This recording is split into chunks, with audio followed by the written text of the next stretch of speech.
ബഷീർ എളിയ തോതിൽ ഒരു എഴുത്തുകാരനാണ്. 2.5 കൊല്ലത്തെ തടവ്. ഇപ്പൊ ഞാനിവിടെ തനിച്ച, കൂട്ടുകാരെല്ലാം പോയി. പേര് പറഞ്ഞില്ലല്ലോ. നാരായണി. സുന്ദരമായ പേര്. വയസ്സ് 22. സുന്ദരമായ വയസ്സ്. കഠിന തടവാണല്ലേ? അതെ, 14 കൊല്ലം. അപ്പോ കൊലക്കുറ്റമാണല്ലേ? ആയോ? 1 കൊല്ലമായി. ഓ, എന്തൊരു ജീവിതം.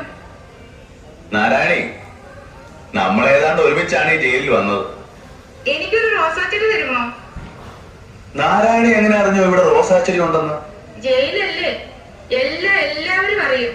ഇവിടെ രഹസ്യങ്ങളൊന്നുമില്ല. തരുമോ? എന്താ മിണ്ടാത്തെ? നാരായണി, ഈ ഭുവനത്തിലുള്ള എല്ലാ പനിനീർ ചെടികളും ഞാൻ നാരായണിക്ക് തരും. ഒരെണ്ണം മതി. തരുമോ? ഓ, എന്തൊരു ചോദ്യമാ നാരായണി ഇത്. തരുവോന്ന്? നാരായണി, അവിടെ തന്നെ നിൽക്കണേ. ഞാൻ ഇപ്പം കൊണ്ടുവരാം. കേട്ടോ? കേട്ടു.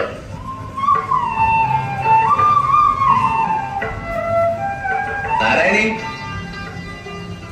നാരായണി. എന്തോ? ഞാൻ വിളിച്ചപ്പോ എവിടെയായിരുന്നു?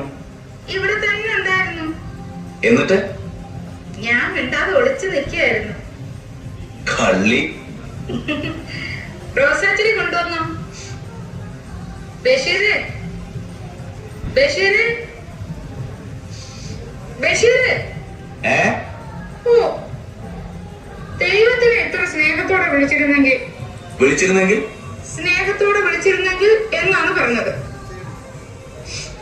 സ്നേഹത്തോടെ വിളിച്ചിരുന്നെങ്കിൽ ദൈവം എന്റെ മുമ്പിൽ പ്രത്യക്ഷപ്പെടുമായിരുന്നു. ദൈവം ആരുടെ മുമ്പിലും പ്രത്യക്ഷപ്പെടുകയില്ല. ദൈവം നമ്മുടെ അടുത്തുണ്ട്. പ്രപഞ്ചങ്ങളായ